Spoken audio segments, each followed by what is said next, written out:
Faut-il investir dans ce leader discret? Au cœur de l'industrie technologique, Lam Research joue un rôle essentiel en fournissant les équipements nécessaires à la fabrication des puces électroniques. L'entreprise affiche une performance économique encourageante et des capacités d'innovation reconnues. Cependant, son parcours s'inscrit dans un environnement mondial qui présente certains aspects à surveiller de près.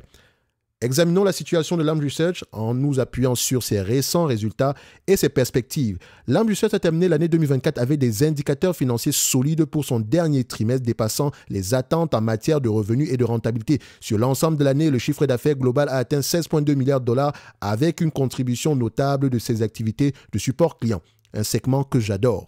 C'est la raison pour laquelle cette compagnie fait partie de ma watchlist. L'entreprise a également amélioré sa marge opérationnelle au cours de l'année, résultat d'investissements bien placés et d'une meilleure organisation, notamment en Asie. Preuve de sa bonne santé financière. Lam Research a réservé une très grande partie, à savoir 98% de ses liquidités disponibles, à ses actionnaires sous forme de dividendes et de rachat d'actions. Vous qui recherchez des compagnies à dividendes croissants, machin, truc, ce n'est pas le dynamisme ici de la croissance dividende qui est important. C'est la capacité de l'entreprise ici à faire croire que ces dividendes, ces free cash flow année après année qui est important parce que le dividende n'est que le résultat ici d'une politique d'allocation du capital, que ce soit rachat d'actions plus dividendes, c'est 98% qui vous ont été reversés. D'accord? Une autre manière de voir les dividendes. OK? Regardez là l'évolution des free cash flow. Qu'est-ce que vous pouvez obtenir en date d'aujourd'hui si l'entreprise vous reverse la totalité des dividendes, des bénéfices nets, des free cash flow en dividendes? C'est la question que vous devez toujours vous poser et non de regarder uniquement le rendement actuel. Bref, on continue. Après une période de vente moins dynamique lors de l'exercice fiscal 2024, Lam Research anticipe une reprise notable pour l'exercice 2025 se terminant en juin. Donc, avec une croissance attendue à 2 chiffres, notamment 19%, suivie d'une progression continue l'année suivante. Donc, on parle déjà de 2026, ça reste ici des prévisions. Attention. Donc, plusieurs éléments expliquent les perspectives positives. C'est bien de savoir que oui, on s'attend à des bénéfices, à des chiffres positifs en 2025 et 2026, mais quelles sont les raisons derrière? Faire du stock picking sérieusement, c'est se poser essentiellement les bonnes questions. Et celle-là, c'est la question la plus importante. Donc, on a 3 éléments. La dynamique des mémoires, le besoin pour l'IA, ainsi que les investissements sectoriels. Si on commence ici par les investissements sectoriels, on termine ici. Donc, les dépenses globales prévues dans les équipements de fabrication de puces devraient être importantes en 2025, créant un environnement favorable pour Lam Research. On parle de plus de 100 milliards de dollars. Ensuite, concernant les besoins de l'IA, la demande pour d'autres types de mémoire, notamment celles utilisées pour l'intelligence artificielle et le traitement rapide de données, reste soutenu. Le secteur de la fabrication pour les clients externes, en savoir ici les fonderies logiques, se porte également bien. Donc, concernant ici la dynamique des mémoires, les ventes liées à certains types de mémoires de stockage ont montré une forte reprise récemment, à savoir plus 61% sur un an au dernier trimestre. Dites-vous ici qu'il faut généralement comparer les trimestres ici avec ce genre d'entreprise. C'est très important, ça a même encore plus de valeur. Cette tendance devrait se poursuivre, aidée par de nouvelles évolutions techniques et des mises à jour d'équipements chez les clients. Alors, les efforts constants de recherche et de développement permettent à Lam Research de proposer des avancées technologiques. De nouvelles solutions techniques développées par l'entreprise sont progressivement adoptées pour des étapes de fabrication importantes, notamment pour assembler les puces de manière plus sophistiquée et pour produire les composants liés à l'IA. Et je vous rappelle ici qu'on a une croissance séculaire parce qu'elle est très liée au segment des mémoires. OK? Donc, l'entreprise tire parti de son expertise reconnue dans des étapes clés de fabrication. C'est un atout majeur alors que l'industrie s'oriente vers des architectures de puces plus complexes et des méthodes de production de nouvelle génération qui représentent d'importantes opportunités de marché. Du côté de la rentabilité, la marge brute pour l'exercice 2025 devrait se maintenir à un niveau élevé aux environs de 47,2%. Un léger changement dans la répartition géographique des clients étant compensé par des gains d'efficacité. Allez-y voir d'où est-ce que la répartition... Pourquoi est-ce qu'on parle de léger changement ici? Suivez mon regard, ok? Vous n'allez pas... Vous connaissez... C'est le nom d'un pays qui commence par C, d'accord, avec un drapeau rouge, d'accord? Donc, une amélioration est même attendue pour 2026. Ça va, on s'attend ici aux environs de 47,7% au niveau de la marge de but, portée par l'augmentation des volumes et une bonne gestion des coûts. La génération des liquidités reste également forte et en croissance. En 2024, c'était 4,3 milliards de dollars. 2025, on s'attend à 4,6 milliards de dollars. Et 2026, aux alentours de 4,8 milliards de dollars. L'Armed Research compte maintenir sa politique de retour aux actionnaires en leur reversant une part significative de ces liquidités, à savoir 75%. Et je rappelle une chose, dans ce secteur d'activité, il est très important qu'une entreprise ait pas ou très peu de dettes. C'est très important parce que c'est un secteur cyclique. Même s'il y a une croissance séculaire, quand on l'achète, enfin, c'est la raison pour laquelle on ne paye pas plus de 15 fois les cash flows. Encore même qu'on les normalise, mais pour cette compagnie, je ne vais pas le faire. Notamment parce qu'elle a à peu près un segment ici qui lui permet d'avoir des revenus récurrents. Allez-y, regardez. Allez-y en profondeur. Faire du stock picking sérieusement, c'est se poser les bonnes questions. Et donc, c'est regarder les chiffres, mais également savoir qu'est-ce qui permet à ces chiffres d'être aussi mignons, aussi beaux. D'accord ? Ce sont ces questions-là que vous devez vous poser. Si c'est trop compliqué pour vous, simple, achetez un ETF et restez tranquille. Si vous décidez de faire du stock picking, faites-le sérieusement. OK ? Donc, le parcours de l'Armed Research n'est cependant pas exempt d'éléments nécessitant une attention particulière comme sur toutes les entreprises. Il faut toujours déconstruire votre hypothèse d'investissement de départ, même si elle est positive, il faut toujours la déconstruire. Je suis positif sur une compagnie, qu'est-ce qui pourra aller mal ? Ici, vous avez 5 éléments. Les contraintes géopolitiques, l'évolution de certaines lignes de produits, l'importance de clients clés, l'incertitude du marché et les contextes économiques et sectoriels.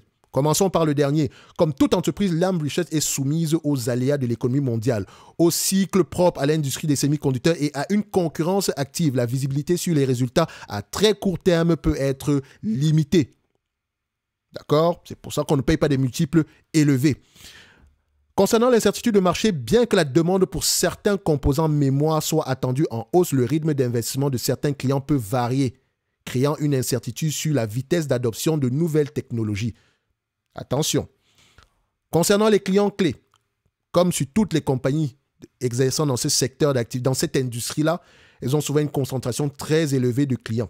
Donc, le fait qu'une partie importante du chiffre d'affaires dépende d'un nombre restreint de grands clients peut entraîner des variations de revenus, surtout si ces clients se trouvent dans des zones soumises à des tensions commerciales. OK? Et c'est quelque chose que vous pouvez appliquer sur toutes les entreprises dans ce secteur d'activité. Les amis, c'est très important. Donc, concernant l'évolution de certaines lignes de produits, une gamme de produits plus ancienne, à savoir la gamme de produits Reliant, allez-y regarder, allez-y vérifier, creusez vous-même, d'accord, devrait voir sa demande baisser, ce qui pourrait affecter les revenus du support client, un segment que j'adore, ok, parce que ce sont des revenus récurrents, d'accord, donc notamment à cause d'une demande moindre pour certaines technologies et de la perte de clients en Chine. Concernant la contrainte géopolitique, des règles commerciales internationales, à savoir le contrôle à l'exportation affectant certains clients, notamment en Chine, pourraient avoir un impact sur les revenus en 2025, estimé à peu près à 700 millions de dollars. On parle de l'impact. Donc, la part significative des revenus provenant de cette région, environ 30% prévu pour 2025, expose l'entreprise aux évolutions réglementaires. Donc, malgré ici une diminution à 700 millions de dollars, un impact de 700 millions de dollars en 2025, on reste quand même exposé à hauteur de 30% à cette région géographique-là. Et ce n'est pas que la Chine. D'accord ? Donc, même si les principaux moteurs de croissance peuvent légèrement évoluer à court terme, les perspectives à long terme de l'Armed Research reposent sur des bases solides. Questionnez toujours la taille du marché et l'évolution de la taille du marché. Son leadership technologique dans des procédés de fabrication avancés, couplé aux besoins futurs liés à l'IA et aux nouvelles méthodes d'assemblage des puces, offre une vision constructive pour l'avenir. En conclusion, l'Armed Research dispose d'atouts certains, une situation financière saine, comme on va le voir tout à l'heure, une capacité d'innovation et une position de leader sur les technologies essentielles. Allez-y vérifier quand on parle de capacité d'innovation, de quoi on parle concrètement, à quoi ça sert. Toutefois, l'entreprise doit composer avec un environnement externe complexe marqué par des facteurs géopolitiques et des incertitudes de marché ainsi qu'à certaines évolutions internes. Malgré ces points de vigilance, la trajectoire à long terme semble favorable, portée par les grandes tendances technologiques qui nécessiteront les équipements de pointe que l'Armed Research sait produire. Donc, à court terme, on pourrait souffrir, mais garder l'objectif sur le long terme. OK? Et si on va donc regarder au niveau ici des éléments quantitatifs, parce que je sais que c'est ça qui vous intéresse, comme je l'ai toujours dit, ce n'est pas la partie la plus importante.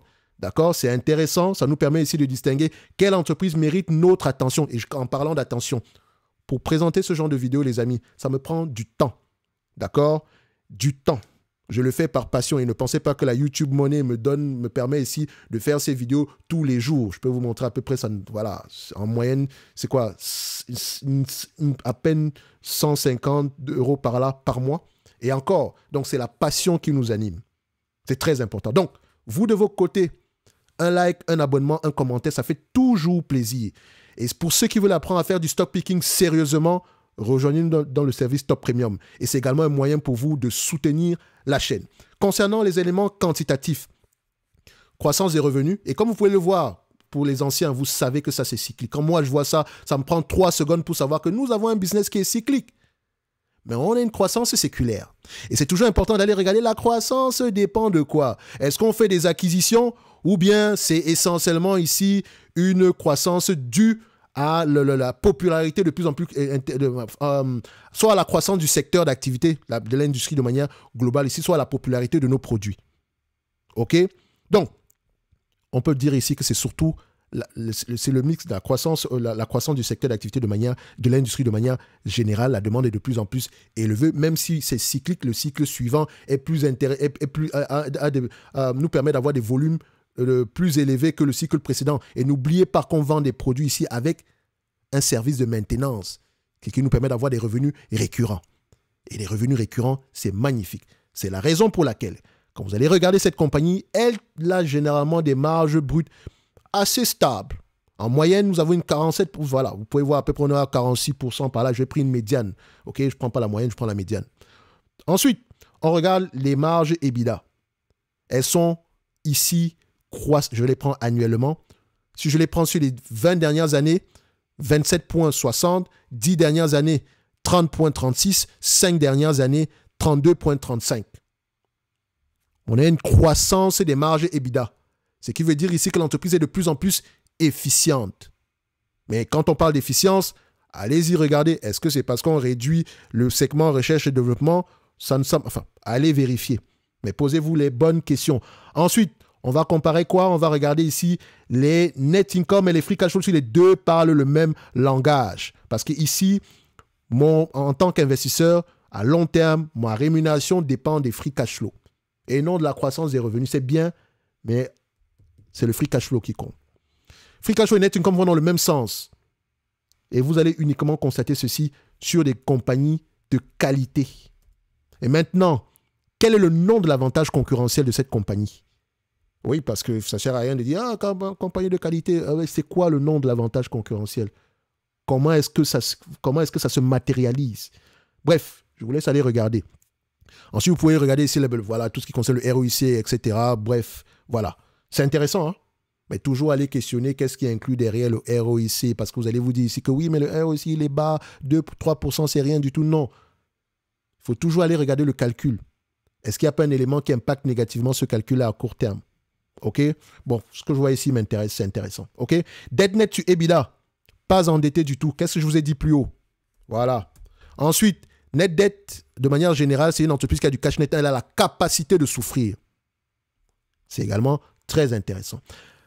Alors, combien de fois les bénéfices vous allez payer pour ce genre d'entreprise? Vous allez constater ici que le marché, de manière générale, depuis que cette compagnie exerce, est cotée en bourse, sur les 20, prenons toute la période, paye à peu près 15 fois les bénéfices. Sur les 20 dernières années, 15 fois les bénéfices. 10 dernières années, aux alentours de 15 fois les bénéfices. 14,7, je m'en fous, c'est 15 fois les bénéfices. Vous savez que je paye 10, 15, 20, 25. Dépendamment de l'entreprise que j'ai sous les yeux, je m'adapte. OK? C'est pas parce que c'est 30 fois les bénéfices que je vais payer bêtement 30 fois les bénéfices. Ceux qui ont payé ce niveau-là, ça vous concerne. OK? Donc, 15 fois les bénéfices, c'est ce que je payerai pour cette compagnie. Parce que, et il y a 15 fois les bénéfices, c'est assez intéressant, surtout si on a une croissance à long terme. Et s'il vous plaît, pour la croissance, ne venez pas vous asseoir ici et dire que oui, la croissance attendue, si on extrapole la croissance passée dans le futur, voici ce qu'on aura ici. Non, non, non, non, non, non, non, non, non, non, non, et non. La taille du marché, l'évolution, à la limite, prenez l'évolution de la taille du marché ici. Si elle croît plus vite que ça, tant mieux. Faites attention quand vous extrapolez la croissance. Bref, on revient ici. On n'achète pas une compagnie de croissance à un prix qui implique la croissance. Et n'oubliez pas que c'est une compagnie cyclique, donc on peut avoir certains ralentissements. Alors, ici, je prendrais même les cash flows opérationnels de manière générale. On ne va pas se casser la tête. C'est une entreprise qui pourrait se négocier aux alentours des... Si on prend ici... voilà, les cash flows opérationnels, voilà, ça reste à peu près la même chose. Mais bon, on va prendre les bénéfices nets ajustés de manière générale. Donc, ça va donner quoi ici? D'ici 2027, on aura combien? Attention. Les analystes ont tendance à faire de bonnes prévisions ici. On s'attend à 3,76 $ en 2025, 3,84 $ en 2026 par action, bien sûr, et 4,71 $ en 2027. C'est bien. D'accord? Mais ce chiffre-là peut s'ajuster. Au fur et à mesure qu'on se rapprochera de 2027, on aura un ajustement. C'est pour ça qu'il faut déjà se demander, il faut poser la question de savoir, est-ce que ce que l'entreprise a produit en 2022, elle est capable de reproduire au moins la même chose en 2025 avant d'aller regarder en 2027? Très important. Et donc ici, simple, extrapolons, n'ajustons même pas. De manière générale, ici, ne faisons pas un DCF, restons tranquilles. J'aime simplifier les choses. Ceux qui veulent faire du DCF, faites-le. De toute façon, il y a plusieurs méthodes de valorisation. Prenez celle qui vous semble la plus adaptée à votre tempérament. Moi, ici, je préfère prendre une valorisation par les multiples. J'ai toujours fonctionné avec et ça me réussit plutôt bien jusqu'à présent. De toute façon, le plus important pour moi, c'est la compréhension du business model derrière. La valeur ici, la valeur n'est que... la valeur reste estimation, ce n'est pas un prix précis et c'est généralement ici un range. Donc, savoir... quand on dit ici que ça vaut, disons, 99 $, attention, quelqu'un qui va dire 120 $ n'a pas peut-être tort, ou bien quelqu'un qui dira ici 90 $ n'a pas peut-être tort. Faites attention, c'est un range, c'est entre 90 et 120. L'essentiel, c'est de l'acheter en dessous de ce range-là. Et donc ici, on nous propose l'entreprise en date d'aujourd'hui aux alentours de 62 $. Donc on me demande de payer en date d'aujourd'hui aux alentours de 62, disons 63 $, un business, je ne sais pas, ça date du 7 du mois d'avril 2025. Si on prend le prix actuel en date d'aujourd'hui, c'est à peu près aux alentours de 64 $, disons arrondissons à 64 $. On me demande de payer 64 $, un business qui pourrait me rapporter 4,71 $ d'ici 2027. Sur une croissance séculaire, ça fait 7%. Intéressant. Qui n'a pas de dette? D'accord? Donc, ça nous donne ici aux alentours de 99 $ l'action. C'est une entreprise qu'on achètera surtout pour sa croissance séculaire. Et on aime ça. Le prix actuel est intéressant. Ne me posez pas la question de savoir si ça va continuer à baisser. Je n'en sais strictement rien du tout. Et après tout, le plus important, c'est de voir est-ce qu'elle vend un produit ici qui est essentiel pour le futur. La réponse est oui, en tout cas jusqu'à présent. Et je peux me tromper. Et d'ailleurs, je me réserve le droit de le faire. Ce que je fais ici n'engage que moi. N'allez pas acheter l'entreprise ici parce que vous avez vu un Kidam sur YouTube en parler. Non. Investir avec conviction, c'est avoir avant tout du jugement. Cette vidéo vous permet de ne pas commencer sur une page blanche. Vous savez qu'est-ce que vous devez aller rechercher à peu près. OK? Et si c'est trop complexe, allez-y sur des ETF. Et si vous voulez apprendre, comme je l'ai dit tantôt, vous avez le service Top Premium. Malheureusement, l'accompagnement est fermé pour le moment, mais vous avez le service Top Premium où généralement je partage des notes d'analyse comme celle-ci. Ça, c'est une note d'analyse. Donc, je lis les rapports financiers, j'écoute les conférences et je vous donne mon avis. Et avant ça, vous avez une note d'analyse sectorielle sur l'industrie ici, sur les entreprises de l'industrie concernant ici les équipements et matériaux de semi-conducteurs. La vidéo précédente qui précède celle-ci, ce n'est pas une vieille vidéo, elle est là. Et je pense que vous allez la retrouver ici, Semi-conducteur Q1 2025. Pour faire cette vidéo, ça demande de lire sur ASML, sur Lam Research, sur Apply Material, sur KLA, par exemple. Donc, ça demande un tout petit peu de temps. Comme je l'ai tantôt rappelé précédemment, un like, un abonnement, un commentaire, ça fait toujours plaisir. Ça permet ici de soutenir également la chaîne à votre manière. OK? Donc, pour moi, Lam Research reste une entreprise intéressante au prix actuel. Mais je ne me trompe, il ne faut pas se bercer d'illusions. Ça peut continuer à baisser. On achète le futur. OK? Et on se pose la question si au présent, en date d'aujourd'hui, on nous propose un prix intéressant. Et par rapport à ça, on agira en termes de pondération dans le portefeuille. Est-ce que je mettrais plus de 1%, enfin 2% de mon portefeuille sur cette compagnie? Oui, 5%, non. Je ne suis pas à l'aise avec ça. Quelqu'un d'autre pourrait être à l'aise avec ça et il peut avoir raison à son niveau. Tout dépend ici de vos capacités à supporter ce risque-là. OK? Comme je l'ai toujours dit ici, nous sommes des personnes totalement différentes. Je n'ai pas les mêmes objectifs financiers que vous. Je n'ai pas la même tolérance au risque que vous. Malgré le fait que je puisse lire mes rapports financiers, etc., je peux également avoir tendance à me retenir sur certaines entreprises, même si je les trouve très sous-évaluées. OK? Maintenant, si on prend du Lam Research, on s'est entendu ici à près de $100 l'action, on va le mettre comme ça, $99, c'est $100 si on ajoute ici le cash net. Alors, je viens dans ma watchlist. Je rappelle ici que la watchlist, vous pourrez la voir dans le service Top Premium. Peut-être que je donnerai accès à la watchlist bientôt. Je verrai sur un service différent ici, comme je l'ai fait précédemment ici. Mais voilà. Je cherche Lam Research. Lam Research. Je pense que je l'ai déjà analysé ici. Donc, on aura... Voilà.